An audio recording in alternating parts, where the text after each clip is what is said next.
A very good evening to you, our dear viewer. Thank you so much once again for joining us. My name is Patricia Lukoma Mpango. My pleasure to bring you what's making headlines this evening.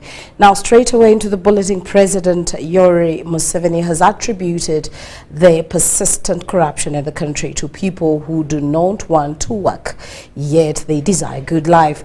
President vowed to crush them while presiding over the National Thanksgiving service at a State House in Entebbe. The president urged parents and religious leaders to preach the message of prosperity, which requires one to work and be fruitful.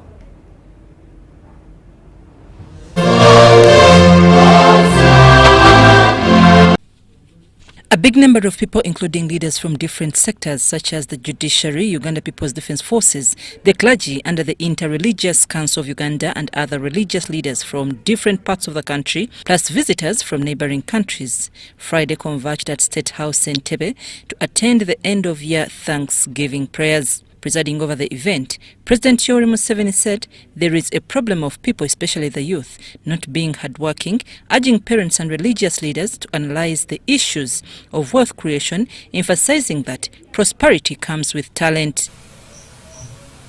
That ideology of where does prosperity come from? Prosperity comes from using the talents, the parable of the talents. And you heard how powerfully the preacher said that if you don't produce fruits after 4 years, according to Jesus, you should be cut and thrown. He says corruption is brought about by people he termed as parasites that want to enjoy a soft life without toiling for it. President Museveni also spoke against the practice of fundraising. We are going to fight it because it is easy. They mainly steal government money. The government money is coming from a known source. The amount is known. It should arrive where it's supposed to go, and we can monitor it. That's why the Auditor General is here. So it's really possible to fight corruption. This fundraising culture is very dangerous. Have that money. So it puts these young people into pressure to go into debts, into borrow, to corruption. This should stop. They have collapsed now. You have heard them. Because they are under pressure. They are under pressure. The First Lady, Janet Kataha Museveni, thanked God for the grace he has given to the leaders of this country and the courage he bestowed upon them at the time of the issue of the anti-homosexuality bill. Enormous pressure and economic sanctions from global powers, you bestowed upon us the courage and fortitude to say no to this iniquity. We therefore praise your name for the dedicated and courageous leadership of our President that enabled us to overcome these challenges. Apostle Dr. Joseph Serada, the presiding apostle of born-again faith in Uganda, prayed and thanked God for his protection and healing upon Uganda and her citizens. This coming year, we will not hear of shameful incidents involving our senior leaders, such as Mabati, Other clergy prayed that God cultivates a spirit of unity, culture of togetherness and stability. They also prayed for divine intervention in youth affairs, especially youth unemployment, and for families, asking God to manifest his mighty hand and power in all these. May that oil bring unity.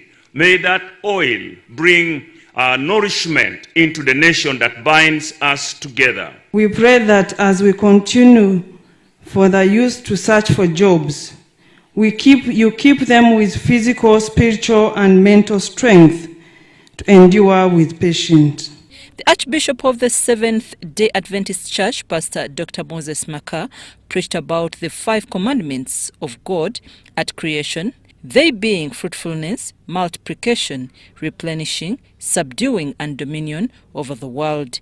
Leaders were also advised to be productive, industrious, increase in all aspects, overcome, and then take authority. in order to be an effective leader, in order to have dominion and sit comfortably on the throne and to preside over, you have to do 4 things. And the 4 things one has to do is to be fruitful, is to multiply, is to replenish, and to subdue. When you have done the 4 effectively and successfully, you have a right to have dominion. The Bishop of the Catholic Diocese of Chinda-Mityana, Bishop Joseph Anthony Ziwa, gave the final blessings. We thank you for the gift of life and protection during this year 2023. As we approach the close of year 2023, we ask you to bless us. I'm Nafka Farida, reporting.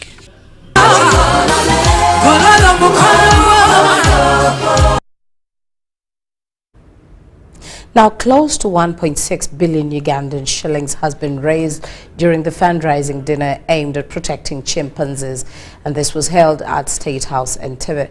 The dinner, which was initiated by Diana Museveni Charemera, brought together government officials, tourism industry leaders, and conservationists. The funds raised will be used to protect chimpanzees and their critical habitat, promote sustainable tourism practices, and support communities living near chimpanzee populations. During the fundraising dinner, Diana Museveni made a case for saving the chimpanzees from a tourism perspective. She emphasized the critical need to protect the chimpanzees for future generations, rallying the invited guests to contribute to the conservation strategy in order to ensure the existence of these endangered species. You all know we are here to fundraise for the National Chimpanzee Conservation Strategy.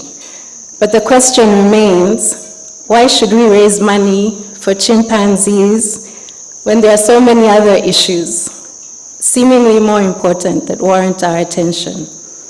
A case has been made to save the chimps from the conservationist standpoint. Jane Goodall makes an impassioned and very powerful case to save the chimpanzees that she has dedicated her life to studying and protecting. The chief guest and host, President Yoweri Kaguta Museveni, commended Diana's commitment to wildlife conservation. He highlighted Uganda's unique conservation, pointing out the many national parks and game reserves. But the uniqueness of Uganda is that while we are at the equator, we also have a high altitude.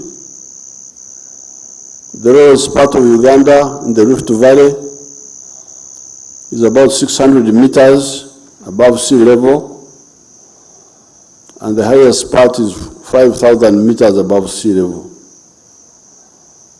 That is how you end up with permanent snow on the equator. Now, this combination of latitude and altitude gives us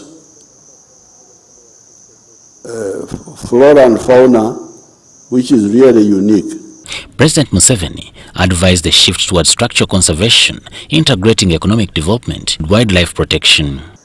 Those forests, I went to Kibale forest. If you see those trees there, they contain a lot of medicinal trees in that forest. So by conserving these forests you may say you are conserving it for the chimpanzee, but actually you are conserving it for yourself. Because I could see wild coffee there. Wild coffee. I could see it there in the forest. Currently, Uganda is home to around 5,000 chimpanzees, with 1,500 living in Kibale forest. The Minister of Tourism, Honorable Colonel Tom Butime, highlighted the endangered status of chimpanzees, emphasizing the importance of innovative financing mechanisms for wildlife conservation. Dr. Jane Gudo, in a video message, praised Uganda's dedication to wildlife conservation despite the growing threats. She emphasized the need for collaboration with local communities and outlined the increasing conflict between humans and chimpanzees due to habitat destruction. The fundraising event saw generous contributions from invited guests, including 1 billion Ugandan shillings from President Yoweri Kaguta Museveni.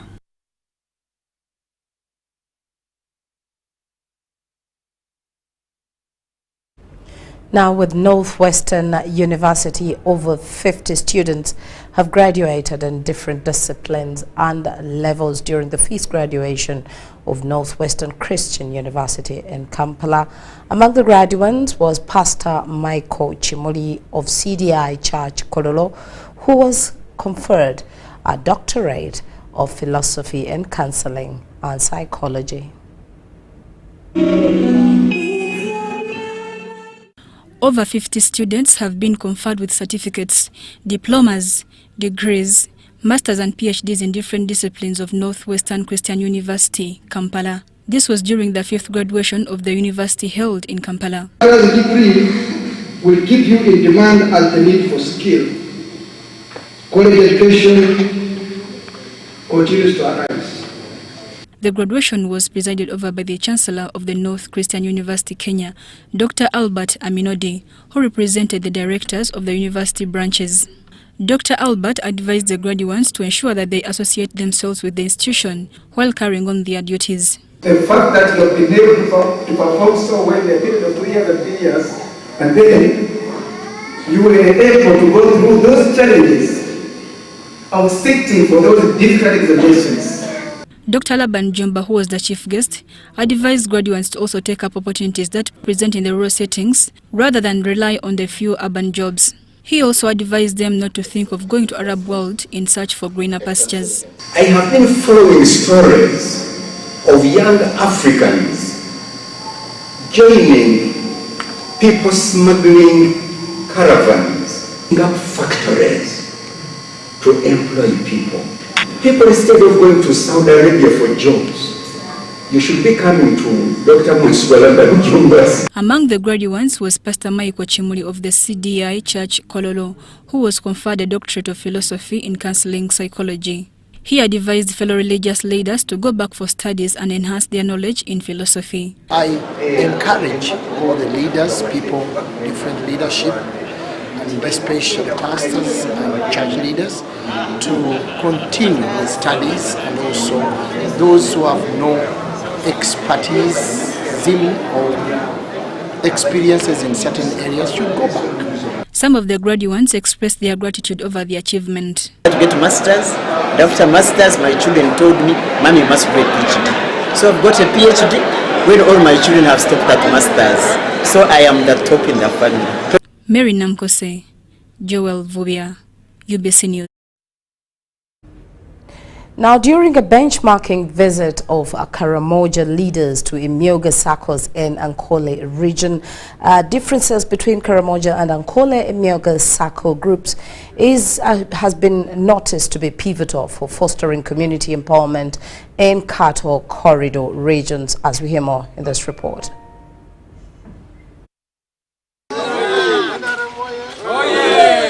In a transformative benchmark peer exchange visit to the vibrant Ankole region, a delegation of visionary leaders from Karamoja Imyoga Sako, representing 11 districts including Kotido, Moroto, Napak, Nakapiripirit, Karenga, Abim, Kabong and Nabilatuk, has made a clear resolution. United in purpose, they have pledged to spearhead an enlightening campaign, urging communities to embrace the government's Imyoga savings and credit cooperatives as the cornerstone of community economic empowerment. That first we are supposed to go back on aggressive training of members, teach our members on mobilization, on leadership in their groups, on transparency issues, accountability. The 5-day study tour, facilitated by the Microfinance Support Center, served as a bridge between the two cattle corridor regions, fostering an invaluable sharing of experiences on the Imyoga program. The aim is to amalgamate the strength and insights of Western Uganda's well-organized Emyoga circles with their counterparts in Karamoja. Most of the members on those circles have learned that they are very, very active in savings. I really thank His Excellency for this support. So in addition to that, we have learned how to grow the circles. I have learned how we generate money to the group. We believe with what we have gotten from Western Uganda, we're going to transform also our circles down there in Karamoja sub-region. The District Resident Commissioner NAPAC, Dennis Okori, acknowledged the advanced organizational structures of Western Uganda's Emyoga circles. My urge to Emyoga circle leader, this is our program. We must own the circles are for us. It is not a circle for the government. Let us build our circles, let us mobilize membership, let us increase and make sure that money, economic empowerment reaches out to all persons in the community. In this journey of growth, learning from both successes and failures is paramount.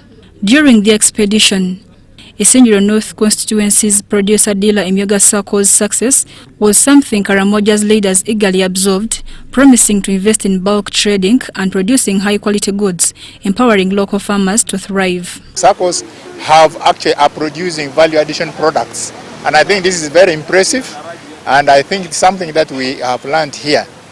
Take it as their own. It's through ownership that they will be able to go forward. So that they are able to expand associations, to grow the share capital. I'm going to mobilize most members to join the circle. With 70 associations and 2,000 active members, the circle's treasurer Rehema Namatovo highlighted the transformative impact of their approach to value addition in grains, elevating the economic status of farmers and an empowered community. The Karamojong circle leaders, I emphasized on love for their circle. Farmers get other services like in diversification. The journey towards prosperity in Karamoja is now filled with inspiration and purpose as these leaders bring back the tools for change and a vision for a brighter economic future. Mary Namkose, Robert Bwaita, UBC News. Thank you very much there, Mary Namkose and Robert Bwaita. Now a little into the health sector, where the Minister for Health, Dr. Jane Ruth-Aceng, has inaugurated the state-of-the-art cardiac critical care smart unit at the Uganda Heart Institute in Malago Hospital, which was worth 8.7 billion Ugandan shillings. It was a donation from the government of Hungary. The units are aimed at enhancing capacity to handle critical patients and improve on quality of cardiac care in the country. The newly upgraded cardiac critical care smart units have been fully equipped with the state-of-the-art facilities, including 12 intensive care unit beds, 12 high-dependence unit beds, 4 VIP rooms and 5 private rooms, among other advancements. The units will ease diagnosis of cardiovascular diseases in both children and adults. So this is equipment that has really brought our services to world-class level, that if you walked into any country, there would not be no country that can say they offer better services than we have in this ICU. For this, we had a 4-bed ICU. Now we have 12 beds, and we also have what we call 12 high dependency beds. High dependency beds are almost as good as the ICU. They can quickly be upscaled to ICU. In other words, they have all the support structures that help you connect oxygen, help you connect these ventilators, and quickly convert them into ICU beds. With the 24-bed capacity, the units are now able to handle over 20 heart patients in critical care. Among the equipment donated, as you had, smart beds that can automatically weigh the patients. This helps us to be able to give medicines accurately. We have ventilators. These are artificial lungs that breathe for the patient.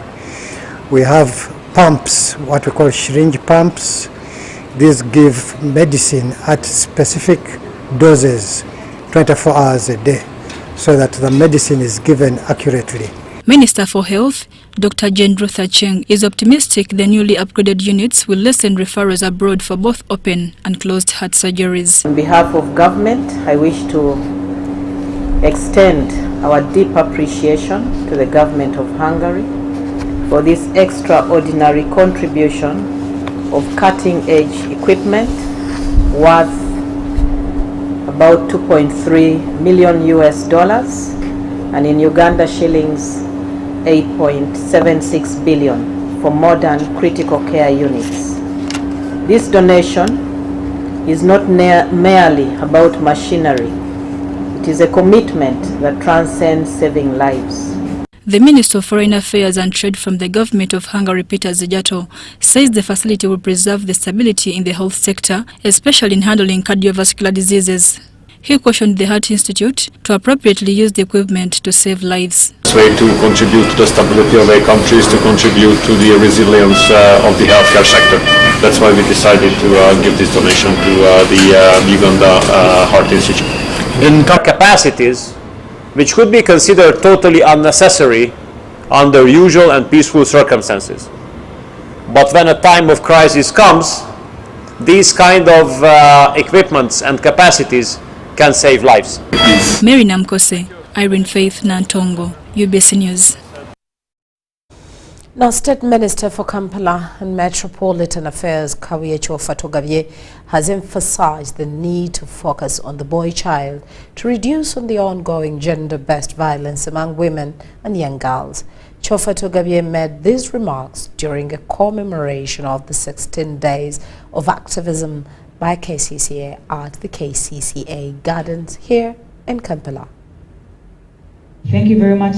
Forms of gender-based violence include physical violence, sexual violence, emotional or psychological abuse, and economic abuse. It can occur in various settings such as intimate partner relationships, family, community, or even in the workplace. Minister of State for Kampala Metropolitan Affairs, Kawiyecho Fatogavye, says addressing GBV requires comprehensive efforts involving education, awareness, and legal measures. We should know who are the promoters of gender-based violence. All your submissions from day one, you've said the men at least account for 90% of this. The question is, all you are my partners, we've mentioned, you don't design programs to counter and you can't address the source other than the symptoms. So all of you are addressing symptoms. However, he calls for the efforts towards the upbringing of the boy child to reduce the increasing cases of gender-based violence. Not knowing you are raising a queen who is going to be trounced by a commoner like me on the street. I don't care. You must put a lot of your barricades, you barricade your home, but you never stop your daughter from jumping out of that home to go and enjoy life on the streets of Kampala, which you've actually failed to light. At night, moreover, the boys will rape her and do all other sorts of things we've had. The Deputy Executive Director of KCCA, Engineer David Luimbazi, states that gender empowerment begins at home and that not only women but also men experience GBV. It's not going to be defeated when somebody is married. It's not going to be defeated when somebody is at the workplace. It must be defeated from home. And indeed, the contributions of family incomes have risen over a period because of their participation in ongoing government programs. The Deputy RSCC for Kampala Central advises women who have undergone GBV to stop blaming themselves and come forward to encourage others in the fight against AIDS. Make sure we move, we must talk, we must encourage our body around you to make sure they talk. Justin Nakami, UBC News. Government has been asked to always heed the call and respond as and when the Uganda Heart Institute asks for funding due to the fragile nature of the workload at hand and its current status. The Uganda Heart Institute performs barely 100 pediatric cardiac surgeries for over 400 cases registered annually. Professor Francis Omaswa, one of the founding fathers of the Uganda Heart Institute, contends that the institute, if adequately funded, has a potential to handle up to 1,000 pediatric cases annually. 14-year-old Muhammad Sechaya is one of the many beneficiaries of the cardiovascular services offered at the Uganda Heart Institute, a subsidiary of Mulago National Referral Hospital. When I was due for surgery, I got scared, but I had faith that once done, I will be able to play like other children. Testimonies like these help to tell the magnitude of the work done here, challenges notwithstanding. Because children we get who need surgery every year probably are 400 plus. And we are able to do, we're talking of surgery, not intervention. We are able to do less than 100. It is on this basis that retired but not tired cardiologist Professor Francis Omaswa is advocating for adequate funding so that the facility can operate at full capacity. The work costs a lot of money. So when they go to Parliament or to the Ministry of Finance to ask for money, please listen to them, because some of the things they may be asking for may appear not important to you, but they are very, very important. If they are not there, the patients will die. Government, with support from development partners, is closing in on the establishment of a state-of-the-art facility. Dr. Peter Lwabi, the Deputy Executive Director, Uganda Heart Institute, believes this will allow room for the establishment of regional centers, a precursor for decentralization of services. The work is expected to kick off sometime next year. Construction is expected to take 3 years, equipping maybe half a year. So we hope by the end of 2027 to have a fully functional state-of-the-art hospital. With this, we'll be able to increase our services to the population. We'll be able to conduct at least 5,000 procedures, up from 1,000 we are doing now. In the meantime, the Heart Institute has been advised to venture into sensitizing masses on the services offered here. We need to put it in our simple language, the public health language, so that people can appreciate what they need to do. Whether there are any issues, any factors that they can address to prevent some of them, and why they need to come early when a diagnosis has been made. All this was during the Brave Hearts event, a platform for sector players to celebrate successes registered by the Institute so far. So we are out to celebrate the work that is done at the Uganda Heart Institute, that is the surgeries that are done on local Ugandan children here at home, the catheterization procedures done on the children here at the Uganda Heart Institute. And so the event is out to celebrate the courage that the parents have taken to hand over their children to us to intervene in their lives. It is on record that over 60,000 babies are born in Uganda every year. Of these, close to 8,000 present with congenital heart disease. Dorcas Kimono, UBC News. Now, Uganda National Teachers Union, UNATU, is concerned over the increasing number of teachers exiting the profession due to the indiscriminate pay policy of science and humanities. According to the UNATU General Secretary Philbert Baguma, the number of teachers applying for early retirement, especially teachers of humanity or arts, has drastically increased.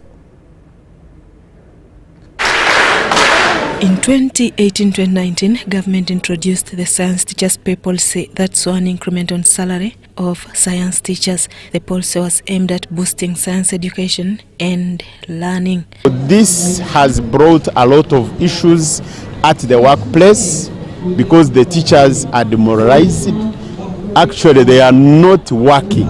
However, the policy bred conflict over salary disparities between science and arts teachers, which has seen many arts teachers abandon their jobs for greener pastures. We are talking about shortage of teachers because of the numbers we have in schools, but even the few who have been there are on their way exiting the teaching profession because of the stress they are going through. According to the Secretary General, Ugandan National Teachers Union, Philbert Baguma, in the past 2 years, they have realized an increase in the number of arts teachers applying for early retirement. Many teachers have opted out of the teaching profession.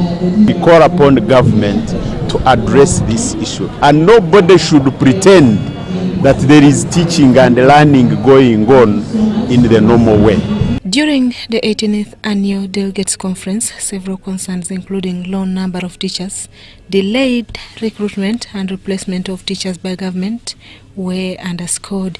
They are not satisfied that you cannot have food on table for your family.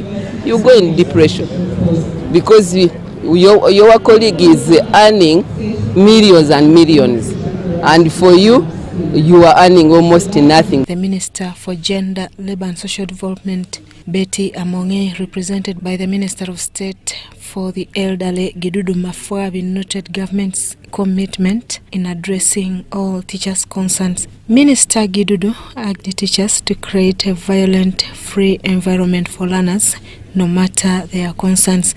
We are really pushing, and eventually we shall have enough teachers. That one we are confident. And like I told you, we have our 3 priorities. The parish development model is priority number 1. 2, enhancing scientists' salary. 3, oil. It should be noted that even before the science teachers' pay policy, teachers have over the time had complaints over salary increment. Susan Naonga reporting for EBC TV. And into the education sector, Minister of State for Tourism, Wildlife and Antiquities Martin Mugara says Uganda seeks to harness potential of the budding tourism product. He, however, emphasizes the urgent need to conserve birds' habitat to make them thrive, as well as tourism industry. He made the remarks at the International Women Birders Conference in Kampala. Birding is one of the fastest growing recreational activities in the world, and Uganda, a country with at least 10% of the global bird species, is tapping into the opportunities that come with it. Martin Mugara is the State Minister for Tourism, Wildlife and Antiquities. Uganda accounts for a very huge population of around 11% of the entire world bird population, over 50% of the entire bird population in Africa. So we have enough birds that a tourist can come here, spend time and see and appreciate, just in one country called Uganda. So it's important that we develop it. It's important that now we are launching this association and the first women's conference for birders, and also training the young people as guides, especially to market this niche product of birds. Mugara, who graced over the opening of the 3-day event, emphasized the need for citizens to be patriotic in order to foster sustainable growth of the tourism industry. Because despite our political, yes, because we are in this room, I don't know how many belong to NRM, so many belong to FDC, so many belong to NUP, and we are surviving on this sector. And the only way we can market is by telling people that Uganda is a good country to visit. Although birding is a niche sector for Uganda with untapped potential, it's grappling with numerous challenges. Stephen Asimwe, the Chief Executive Officer of the Private Sector Foundation Uganda, elaborates. Birds can only survive in a habitat. Habitats are being destroyed and decimated at a very, very fast rate. So as a country, we need to take conservation seriously. And as we say, conservation is everybody's business. But we also need to look at some of the challenges that are leading people to cut these habitats, which is economic, lack of economic incomes, but secondly, the lack of resources. So what we've learned in this conference is the fact that People need an alternative source of engagement and income. The International Women Barders Conference, the first of its kind globally, hosted by Uganda, is considered successful and inspirational. Birding is virgin in Uganda, and I hope that the ladies listening to us outside there can create themselves a niche in birding, open businesses. We are happy to partner with the government of the Republic of Uganda to co-implement GROW, a project funded by the World Bank specifically to grow women's businesses from micro to medium and onwards. And you can fly, so start. The conference, organized by the Private Sector Foundation Uganda in partnership with the Confederation of Uganda Tourism Association, attracted enthusiastic women birders from the United States of America, Europe, and Africa. Dennis Igoa and Stephen Kalisia for UBC News. Okay. Thank you, ladies and gentlemen. Big round of applause. Thank you very much, Team Sigoa. Now, one person died on spot and 57 were injured in an accident that occurred in Masaka earlier this evening. Bus number UBA 293F overturned and collided with a trailer. The injured were taken to Masaka Hospital for treatment as police continues to investigate the cause of the accident.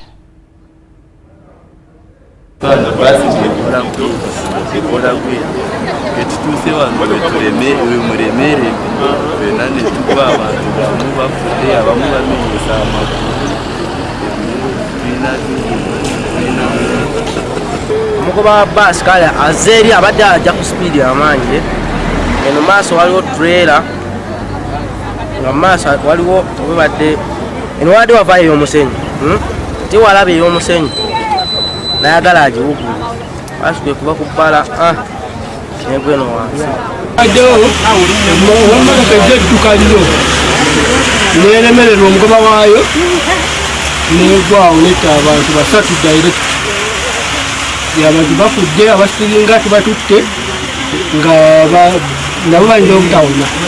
A bus belonging to Kingo Bus Company, registration number UBA 293F, was being driven by one called Twine Francis. When he reached in areas of Kabale Bugonzi, that is under Kalungu district, he got a trailer which was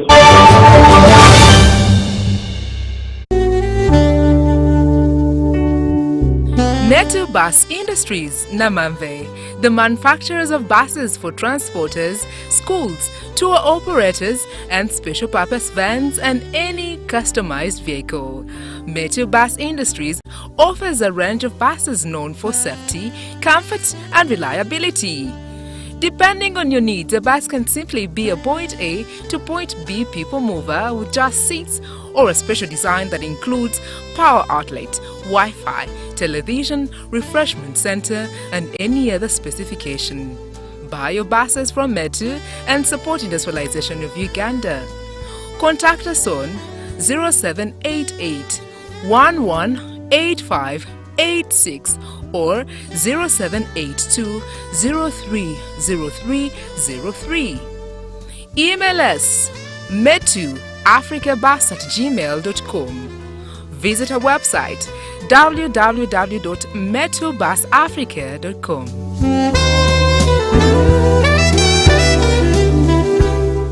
Meet Brian Namanya, a visionary and a game changer whose team at Tubayo is breathing new life into domestic tourism by curating exciting yet affordable experiences for Ugandans and foreigners to enjoy. With the help of technology, Brian is showing us all the immense potential out there. Those who know Brian know him as a serial entrepreneur who's always been challenging the status quo and won't stop now. Brian, we're in your corner. You are unstoppable. MTN, the Unstoppable Network, celebrates you. Visit www.tubayo.com and together, let's support Ugandans like Brian, who are driving our country's unstoppable progress. In this family, we can't agree on anything. Martha. We can't even agree on what to watch. All the games to play. Martha. Ndowoza Mulabi, we can't even agree on what to eat. At least the one thing for now we can all agree on is the soap to use. He likes that it's big and lasts long. Anti-economy. I like that it keeps my skin smooth. Ate alina echovu. And the children like that. It smells amazing. Everyone is happy. Movit soap comes in 4 fantastic flavors. Movit family soap is truly soap for the whole family. Movit. All day confidence. Sebo. Yes? This is the bill.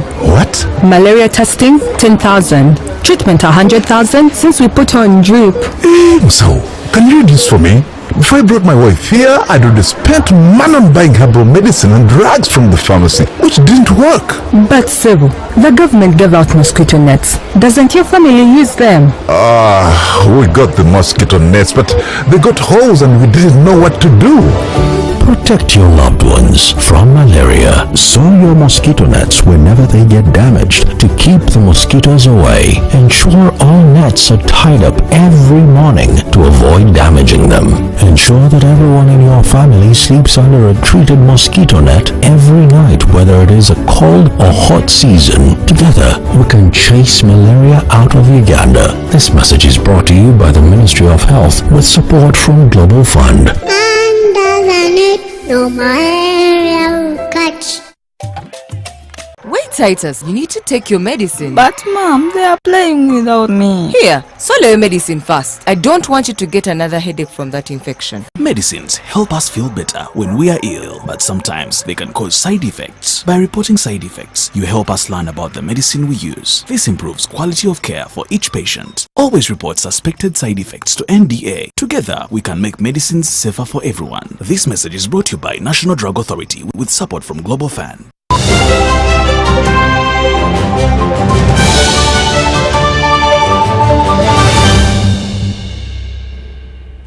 Welcome back from that short break. We are glad you still allow us into your space. As we move ahead, the Electricity Regulatory Authority has held the first public hearing towards the review of electricity tariffs for the year 2024. During the hearing, electricity consumers asked for price reduction and raised the issue of unreliability of electricity. At the review of the electricity tariffs for 2024, Electricity Regulatory Authority targets to eliminate technical factors leading to power losses. The authority intends to initiate a regulatory framework of increasing new connections to moderate power prices. The authority approved the investment plans for generation, that is Uganda Electricity Generation Company, Uganda Electricity Transmission Company, Uganda Electricity Distribution Company, other distribution companies, and the Umeme Limited, towards implementation of various initiatives to provide adequate generation, increase the transmission infrastructure, upgrade, repair, and or maintain and expand the distribution network in order to support the growing demand for electricity, improve reliability of supply in the different parts of the country, and promote access to electricity as well as reduce power losses. Public hearing is the initial stage in the annual process of determining electricity tariffs. This consultative forum evaluates sector performance for efficiency and effectiveness. In determining this tariff, it's one of the core focus areas: affordability by the consumer, reliability, quality of service, access to electricity and demand growth, but also sustainability. All the 5 agencies in the chain of power supply in the country have highlighted challenges, achievements, and prospects for the coming year. These sectors have presented their budget estimates as leverage to determine tariff adjustments. We wanted an additional request of 305 million to be able to support the graduate trainees. Our revenue requirement of 1.4 billion for the energy purchase costs. Take note of our investment requirement, 96, and also take note of the consultants budget requirement, which is 6.1 billion.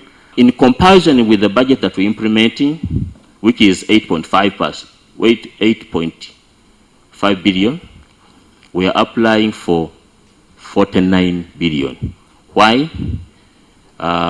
On areas of total operating costs, administration, and we need to note that we are in a transitional period. We've submitted our transitional expenditure as we take over Umeme of about 14 billion. Power consumers have raised their concerns to the energy sector, which warrants attention for further industrialization and attainment of the country's development goals. At the upper end of the value chain, there is deemed energy. Lower end of the value chain, there is no access. Despite Umeme's concession almost ending, the entity reported increasing power demand and several infrastructure developments. On the network investments, I'm glad to say that by the end of the year, we'll have deployed around 130 billion for this year. And we are building this infrastructure, which includes some power stations and substations in Jinja. The other week I was in Hoima, where we are revamping the entire substation, transformer injections, revamping the Mbale network, dedicated lines to hospitals, among other many. Under the Electricity Act of 1999, the Electricity Regulatory Authority is mandated to review and determine electricity tariffs annually after analysis and the crucial stakeholders consultation. Abdul Nasir Ruvama for UBC. And of course, it's our time to step into the financial market. We want to start off with what's happening in the forex market and how the shilling fared.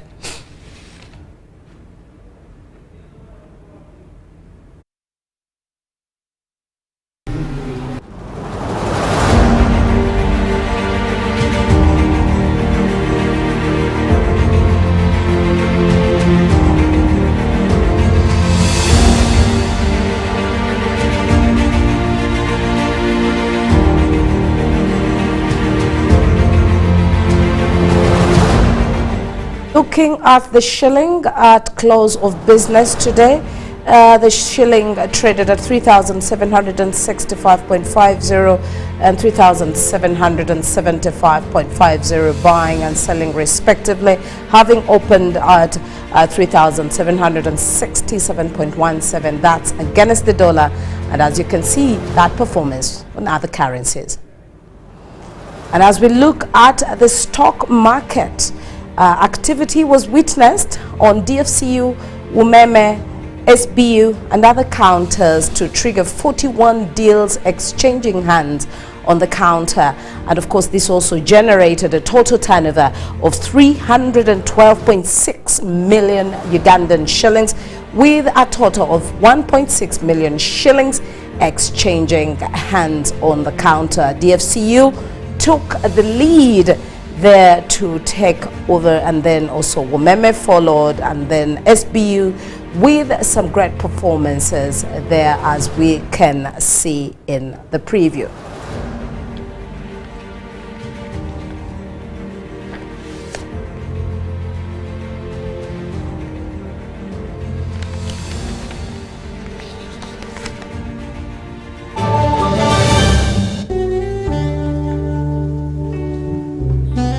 Bus Industries, Namambe, the manufacturers of buses for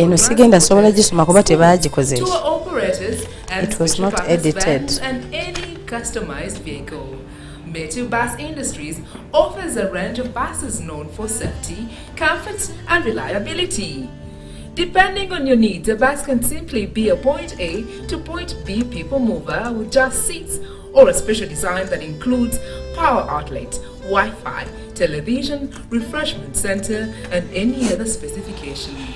Buy your buses from Metu and support industrialization of Uganda. Contact us on 118586 or 0782 030303. Email us metuafricabus@gmail.com. Visit our website www.metubusafrica.com.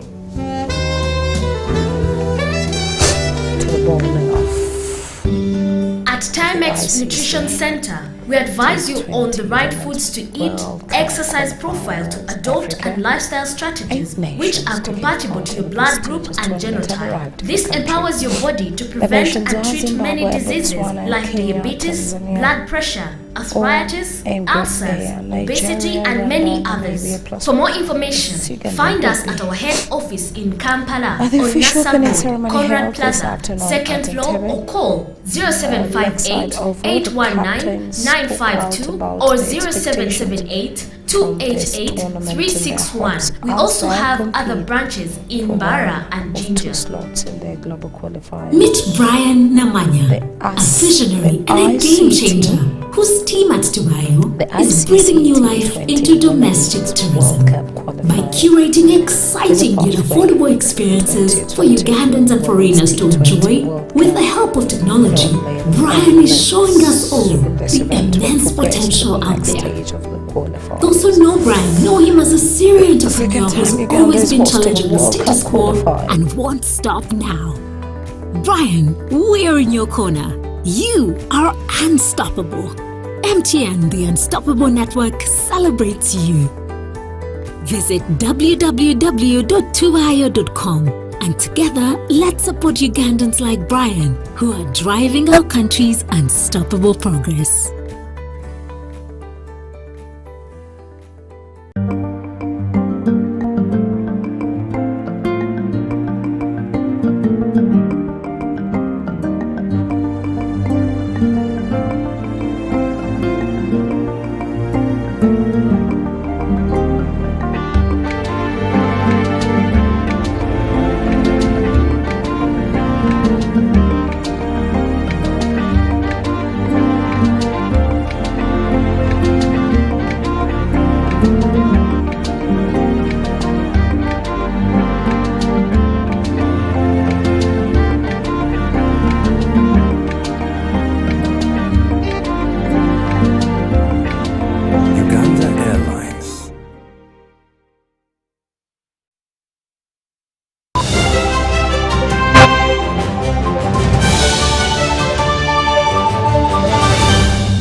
Welcome back from that a short break, and of course it's time for us to see what's happening in the world of sports. Now the Uganda U18 boys defeated Kenya's U18 boys 2-1 Sekafa U18 championships in the final to claim the 2023 championship. Now the final was played at Jomo Kenyatta International Stadium in Kisumu in front of a large Kenyan crowd that had flocked the Mamboleo to witness Junior Stars contest in the final.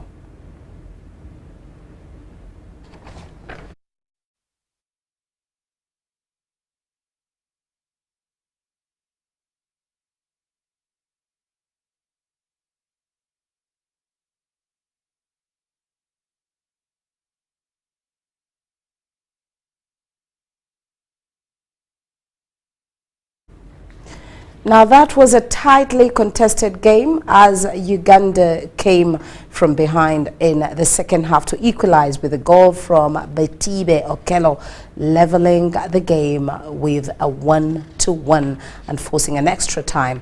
Now moving ahead into the world of cricket, with just hours to the bowling off of the ICC T20 Women's World Cup qualifier, Africa. The 8 nations taking part in this prestigious tournament have already arrived in the country. The nations taking part are Zimbabwe, Botswana, Kenya, Tanzania, all in Group A, and then Nigeria, Rwanda, Namibia, plus hosts Uganda in Group B.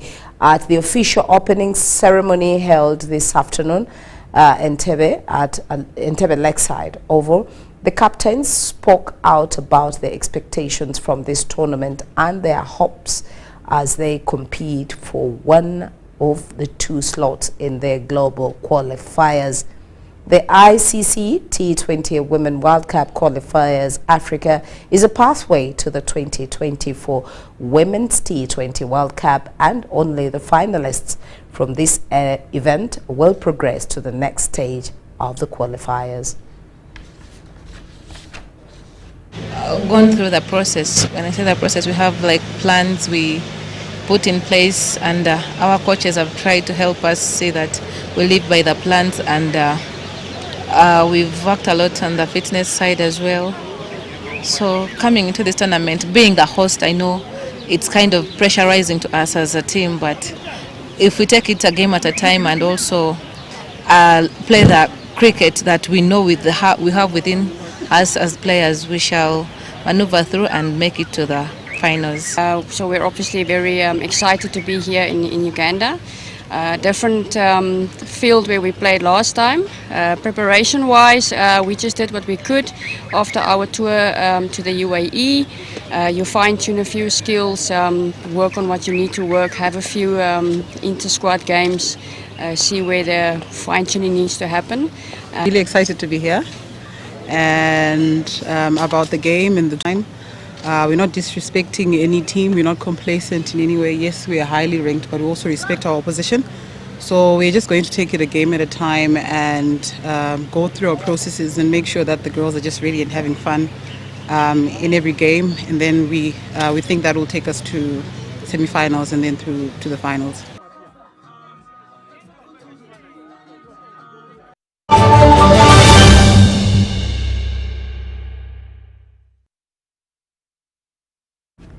Now, thank you so much for choosing us. That's all we had time for. My name is Patricia Lukoma Mpango. Mugalu Mohammed has been with us on sign language. Stay tuned for more programming on UBC TV.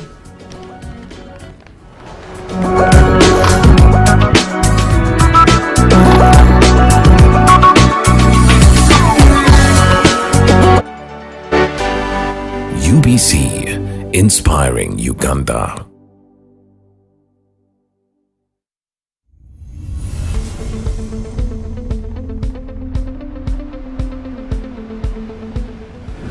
Fellow countrymen and women, my name is Betty Kamatsuromwe, and by the grace of God, I serve this country in the capacity of Inspector General of Government. I'm here to talk about corruption, an evil and destructive enemy of Uganda, and indeed an enemy of the whole world. That is why the United Nations recognized corruption as a global enemy and established the UN Convention Against Corruption among its organs. The UN Convention Against Corruption designated the 9th of December as the International Anti-Corruption Day to be commemorated every year in the whole world. So tomorrow, 9th December, Uganda will join the rest of the world to commemorate the International Anti-Corruption Day under the theme Strengthening Partnerships in the War Against Corruption. And that is why I'm here tonight to talk about corruption, which is probably Uganda's enemy number one, because our hard-earned money, which we collect in taxes, and denies Ugandans the social services we deserve. Uganda collects taxes and gives them to office bearers to provide its services to Ugandans. But unfortunately, many of them put our taxes to their own personal use. And that is why there's no medicine and equipment in hospitals. Not because government has no money, but because the money is stolen by unscrupulous government officials. Government employees are paid low salaries, not because there's no money, but because the money